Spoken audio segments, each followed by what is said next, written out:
Welcome. This is the second station. This is Osmosis and Anubis, or Anubis and Osmosis. Anubis is the Egyptian deity specializing in the embalming process, and we've chosen him because, of course, they were drying out the bodies using the process of osmosis, allowing the water to be removed from the cells through the cell membrane. The students will start by going through a sheet with holes. It's very important that you stand on either side of the sheet. And we will practice that to help them walk through without any tripping or stumbling. When they come to their station, you'll want to get this prepped first. You will offer a fruit or a vegetable. We'll have cucumbers or eggplant, which will allow a lot more water to escape. And you'll go ahead and allow them to see what the fruit is first.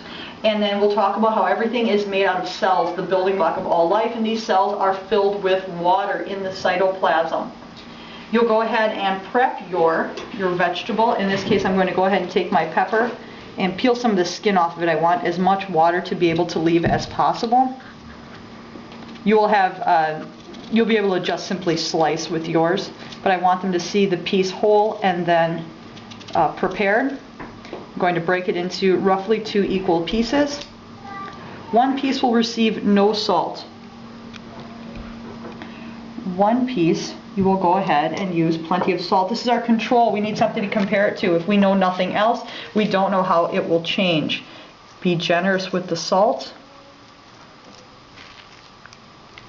This needs to be done first so that time can elapse when you come back to it. After 5 minutes, you will see much more water has been removed from the one that has salt added than the one that does not have salt. Feel free to pick them up and move them around. You will need colored paper to allow to see this much better. And you can see the great volume of salt that has come out of this. Excuse me, water that has come out of this. The next thing you will move to is you will have a grid with a cell membrane with some openings. This is a semi-permeable membrane, a thin skin that allows some exchange. You'll start with 12 poker chips. This is water. Go ahead and talk about how the water wants to be equal in and out of the membrane. Allow the children to try to figure out that they would want to have 6 on each side. See if they can work with this. When they have mastered this, you can add a solute. Because we are looking to go down the concentration gradient, we are looking for a homogeneous solution in and out of the cell membrane.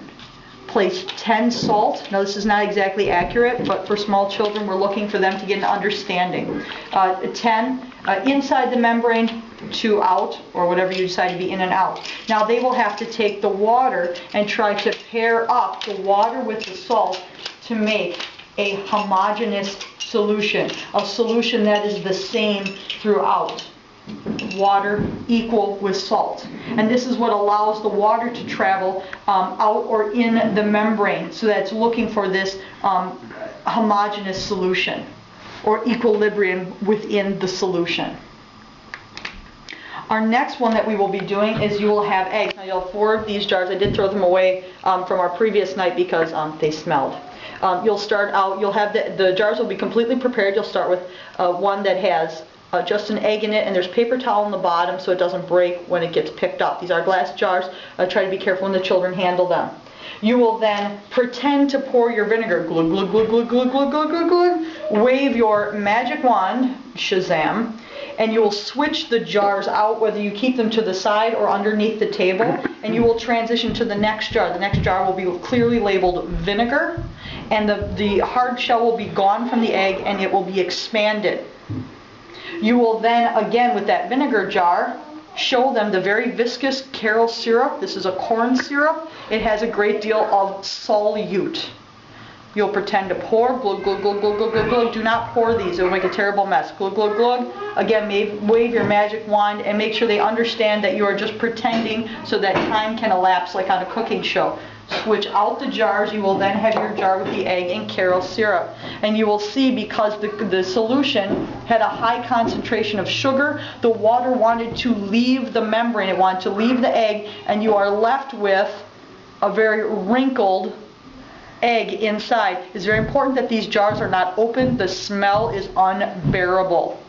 You will then take water, and again pretend we are not opening the jars. Glug, glug, glug, glug, glug, glug, glug. I will wave my magic wand of time, Shazam, and we will look at yet the next jar, again clearly labeled water, where the egg will be enormous, because now it was pure water that was outside the membrane, and the water will again want to return into the egg.